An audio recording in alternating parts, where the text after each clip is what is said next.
Vamos. Celina Murga, ¿cómo estás? Bienvenida al Mapa Tesoro. Gracias por atreverte a cruzar el puente con nosotros. Gracias a ustedes por la invitación. ¿Cómo estás? Bien, muy bien acá. Nosotros felices de recibirte y para hablar del aroma del pasto recién cortado, que es tu nueva película que va a tener su premiere ahora en estos días. Pensaba en el nombre de la película, ¿no? Que hay como una búsqueda poética ahí de plano ya en el nombre del film, porque a simple vista y por lo que se ve en el tráiler, que es hermoso, es como una historia muy citadina, muy urbana, ahí donde el pasto tiene que pelear un poco para crecer. Sí, un poco la inspiración del título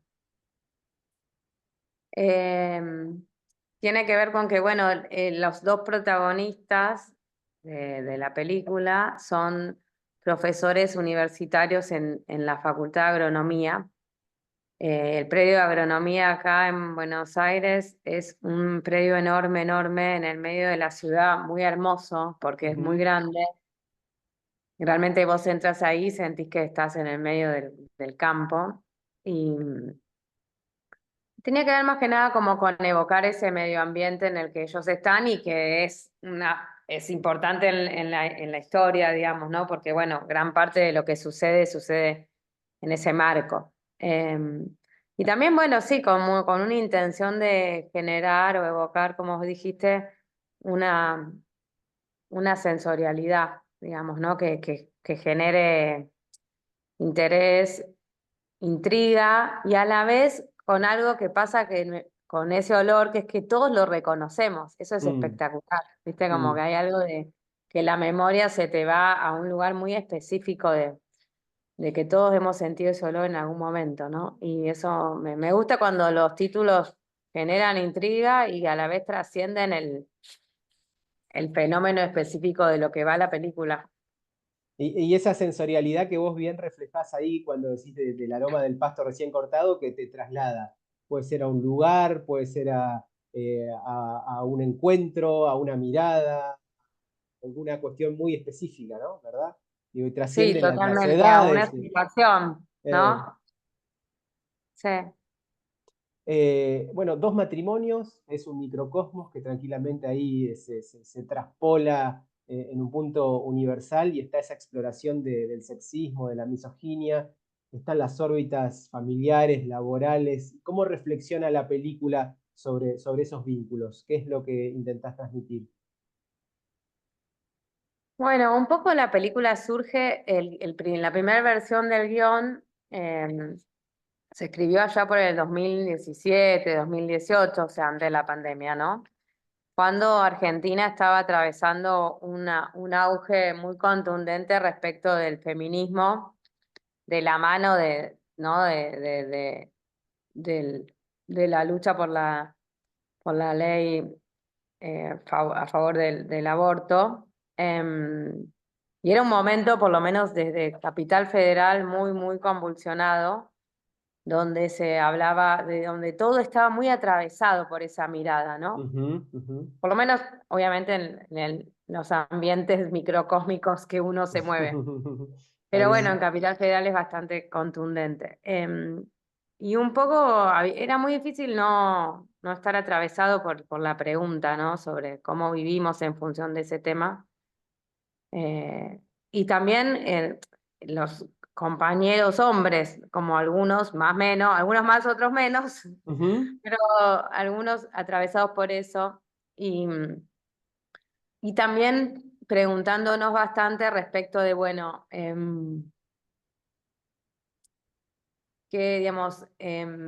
digamos, dónde se ubica el machismo, ¿no? ¿Dónde está? ¿Es algo realmente excluyente o mayormente ejercido por los hombres o también están en algunas mujeres?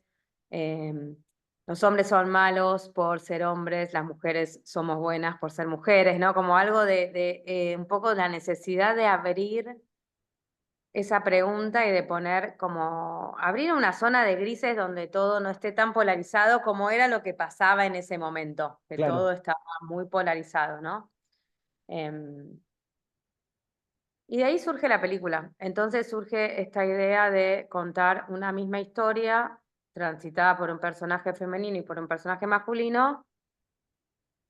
Y bueno, la voluntad de poner a los personajes en un lugar que no es para nada cómodo, que es, bueno, ambos casados, o sea, viviendo en un marco familiar y de concubinato matrimonial, Ujú. y transgrediendo esa línea doble en un punto, porque transgreden la línea respecto de su compromiso monogámico y transgreden la línea en el marco universitario, teniendo como un romance con estudiantes de compañeros, porque bueno, también en estos ámbitos se dan muchas situaciones de grupos de estudio donde hay algo de, bueno, los estudiantes que ya están por egresar se vuelven compañeros, bueno, como Claro. una zona más gris Ujú, donde, que habilita un poco esta situación, ¿no? ujú, Y bueno, eso fue como la premisa inicial, y después fue empezar a profundizar un poco en los personajes y en las situaciones de los personajes. Y ahí empezó a aparecer todo un mundo que a mí me resulta muy atractivo de tematizar, que tiene que ver con qué es ser un matrimonio hoy, qué es ser una familia hoy, qué pasa con el deseo, con el amor, con la individualidad, con el paso del tiempo, como toda una serie de cuestiones que vienen de la mano de este conflicto, ¿no? Y que a mí me parecen súper interesantes, porque también siento que algo bueno que vino de la mano del feminismo es también la necesidad de, por lo menos, preguntarse sobre ciertas ideas un poco que parecen fijas, ¿no? Como que, claro. y está bueno como preguntarse, bueno, dónde cada uno quiere estar respecto de algunas cuestiones que están vistas como institucionalizadas, ¿viste? Como esta cuestión de, bueno, matrimonio para siempre, eh, la familia constituida de una determinada manera, ¿no? Como, creo que hay algo de eso que en estos últimos años se ha abierto a una zona más de pregunta y a mí me parece como muy saludable. Mm. Y al margen de eso que vos decís que está claro, como entiendo, como dogmatizado, digamos, en un punto, vos al momento de decir, bueno, terminamos la última escena de la película, más allá de lo que quedó plasmado en la peli, ¿sentís que encontraste esas respuestas o que No, no, queda abierta ahí? yo no hago películas para tener respuestas, Ajá. al contrario. Mm, Em, pero porque básicamente no creo que uno tenga respuestas nunca en un punto, ¿no? Como que siento que lo más, digamos, que hay algo de la vida que es tan dinámica y está mm, tan en movimiento todo el tiempo, como nada. Si pensamos si hay algo que es permanente es la impermanencia, ¿no? Si hay algo que es seguro es el cambio, digamos, como algo de, bueno, si pensamos que estamos acá charlando y a la vez que estamos charlando se nos están muriendo células del cuerpo, o sea, como que hay algo donde, me parece que justamente esa idea de respuestas o de seguridad es mm, una idea con la que yo me peleo un montón, porque siento que es una idea que nos hace sufrir mucho, porque nos perdemos en buscar esas respuestas o esa supuesta seguridad, cuando en realidad sí, uno puede sentir un rato una seguridad, pero digo, tarde o temprano eso se va a poner en crisis, como que no claro, hay manera que no sea así claro. en todo sentido, desde la salud, desde, digamos, no sé, los afectos, los vínculos, la vida, la muerte, como que hay algo donde me peleo con la búsqueda de seguridad, por supuesto soy humana y uno tiende a eso, pero me parece que lo más saludable es soltar un poco esa ilusión. Mm, Entonces, volviendo al cine, a mí me gusta mucho una frase que siempre cito, que de un guionista em, ay, ahora no me sale si es Jean-Paul o Jean-Pierre. Bueno, Carrier es el apellido, que es un ujú, guionista que trabajó mucho con Buñuel, bueno, como en una época ahí de oro de ese cine, y él tiene un libro muy lindo que yo lo uso un montón para dar clase. Es un libro de guión, pero a la vez no es un libro de guión en el sentido de que no es un manual de guión, pero sí un libro que tira muchos ejercicios y pautas que te ayudan como poner en movimiento el pensamiento creativo y a la vez cierta reflexión sobre la forma fílmica, ¿no? Y él dice una frase que a mí me encanta, que es, una película es todo menos una conclusión, Claro. ¿no? Y a mí me encanta, como Mm, que me siento muy identificada, porque me parece que uno hace cine, o yo por lo menos hago cine, o el cine que me interesa ver es un cine que interpela al espectador. Y ojo, esto no tiene que ver con una cuestión intelectualosa, porque a veces uno habla así y parece que, qué torre, qué embole, qué aburrido, qué... No, para mí la interpelación más interesante tiene que ver con lo emocional y con dónde uno ujú, está parado en la vida, como la interpelación que te conecta a reflexionar sobre tu propia vida, no sobre una cuestión mental, intelectual, ¿entendés? Como si mm, no, más bien esto de preguntarse eso, dónde uno está parado, qué piensa, qué quiere.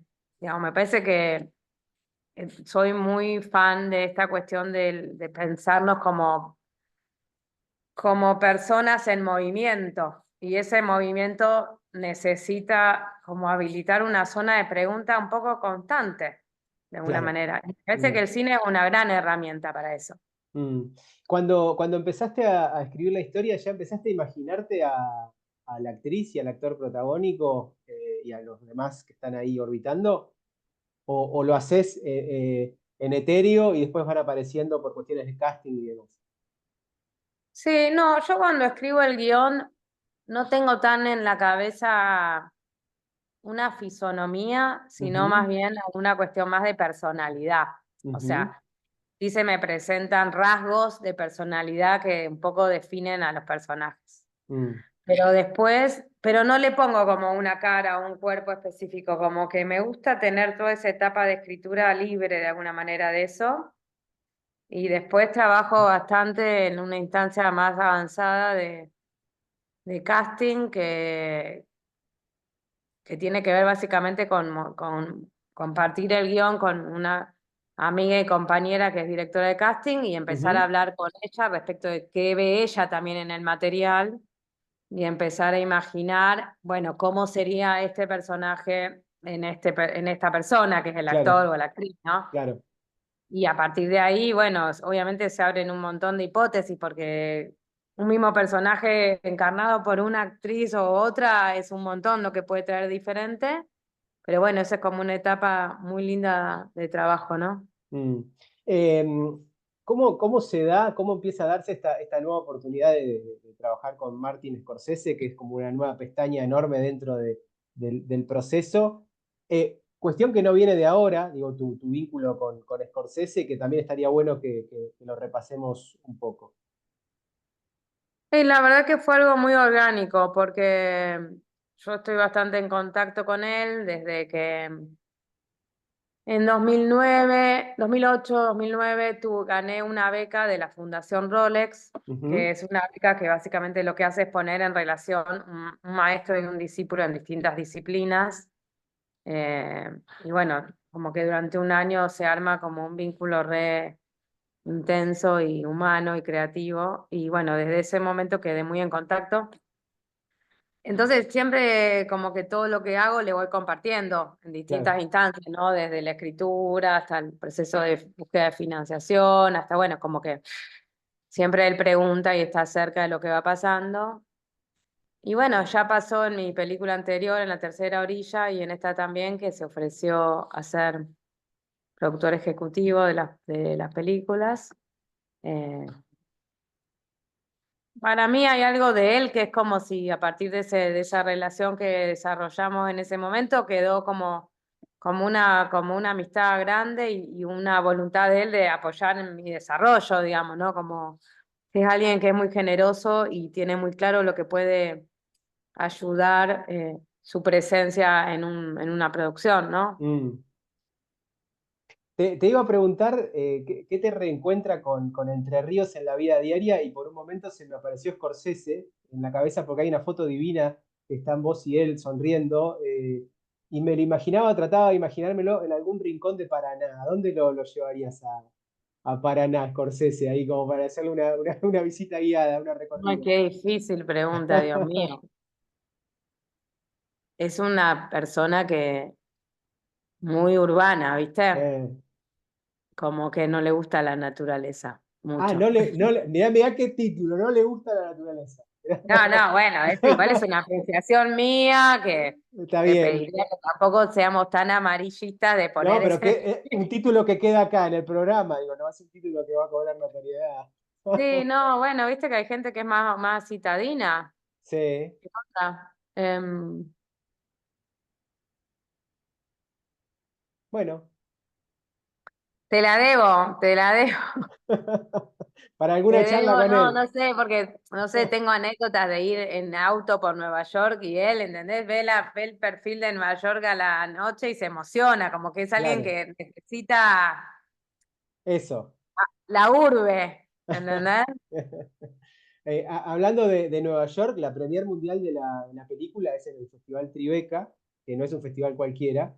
Digo, Leo Tribeca, se me aparece el logo y la cabeza se me va Robert De Niro, que es uno de sus promotores De sus principales. fundadores, Claro, sí. es su fundador, claro. ¿Qué implica para vos que se vea ahí por primera vez esta película tuya nueva? Está buenísimo, obviamente, está buenísimo. Es un mercado que, o sea, por un lado es una ciudad que conozco mucho porque cuando tuve esta beca con él, con Scorsese, fui mucho. Entonces es como, digamos, nunca me instalé mucho tiempo, pero sí hice muchos viajes de una semana, 10 días, 2 semanas. Entonces tengo amigos, como que es una ciudad que siento cercana y es el único lugar que de hecho en algún momento dije, bueno, podría vivir acá. Ujú, Después nunca sucedió, pero la siento cercana. Y a la vez, es loco, porque por un lado cotidianamente siento eso, pero a la vez a nivel cinematográfico es como un público que conozco poco también, ¿viste? No, no es lo más natural para una película argentina. claro, Entonces eso me da mucha intriga y como que me entusiasma conocer qué va a pasar. Y bueno, también saber que va a estar él, porque Scorsese va a estar.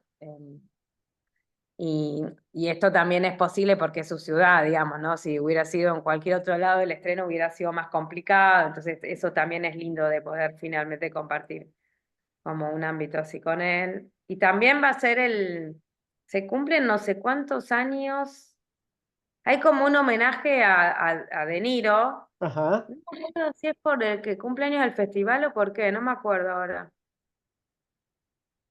Si son 20 años de... No, bueno, no me acuerdo bien, pero hay como una especie de homenaje donde va a haber charlas con él mirá, y se va a ver una proyección de una copia remasterizada de Calles Salvajes y después va a haber una charla con ellos dos, que obviamente eso todo me parece espectacular. tremendo, Un tremendo. planazo. Bueno, hace días, hace unos días se viralizó un fragmento de un discurso de Niro en la entrada de los tribunales donde juzgaron a Trump, en donde el tipo dice, me parece insólito compartir la misma ciudad con este tipo, ¿no? Con Donald Trump. Son gente profundamente, es un poco, ahora entiendo lo que decís de Scorsese también, los tipos son muy neoyorquinos, muy de su ciudad, muy citadinos, muy de ahí, defienden ese lugar a muerte, Sí, sí, total. es ahí. Pero es lindo también ver a estas Sí, personas, ¿no? Como con tanta historia y eh, tanto conquistado, que hay un punto que a mí siempre me admiró eso de Scorsese, que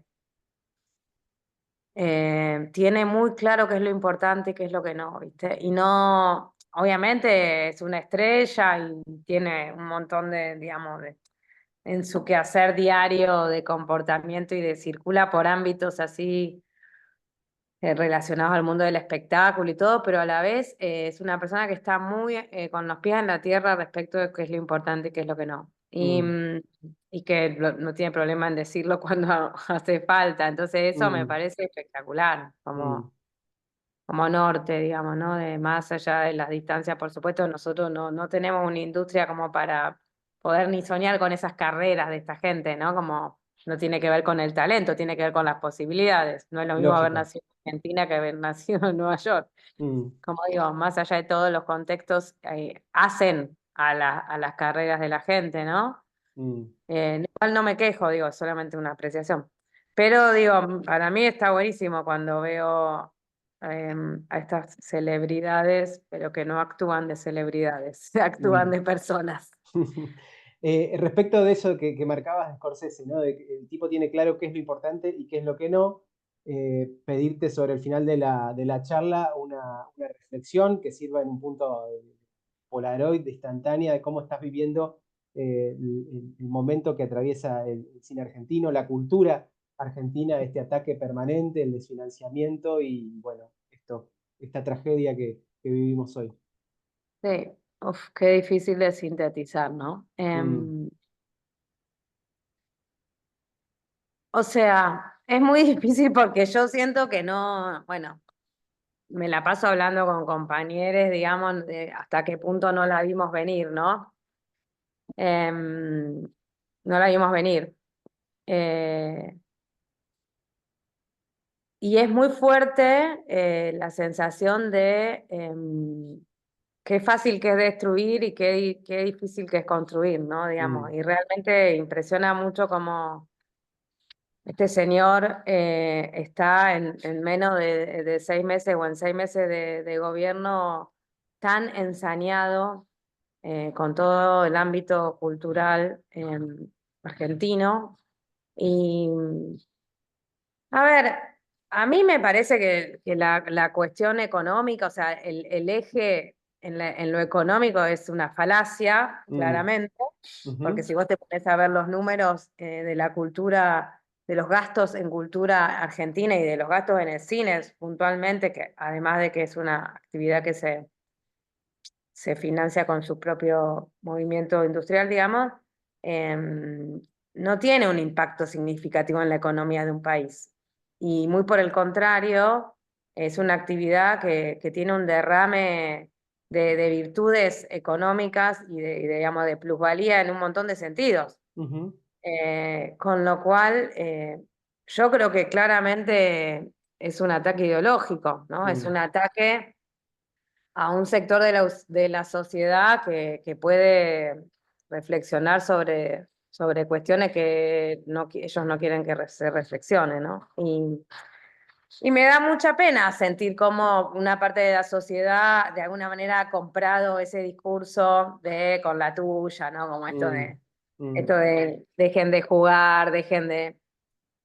Porque es un discurso falaz, es un discurso que si investigás un poquito se cae a pedazos en 2 segundos, porque total. digamos, la industria cinematográfica es una industria como cualquier otra, donde hay un montón de familias trabajando eh, y generando un montón de ingresos, digamos. De hecho, mi película es un ejemplo muy claro. Si vos te pones a ver, mi película es una película que tiene, es una coproducción entre Argentina, Uruguay, México, Alemania y Estados Unidos. Mm, 5 países, ¿no? Que obviamente esto implica un montón de plata que entró a la Argentina de estas, de estas productoras extranjeras, y el porcentaje de aporte del Inca es ínfimo en claro. relación a lo que ponen el resto de los coproductores.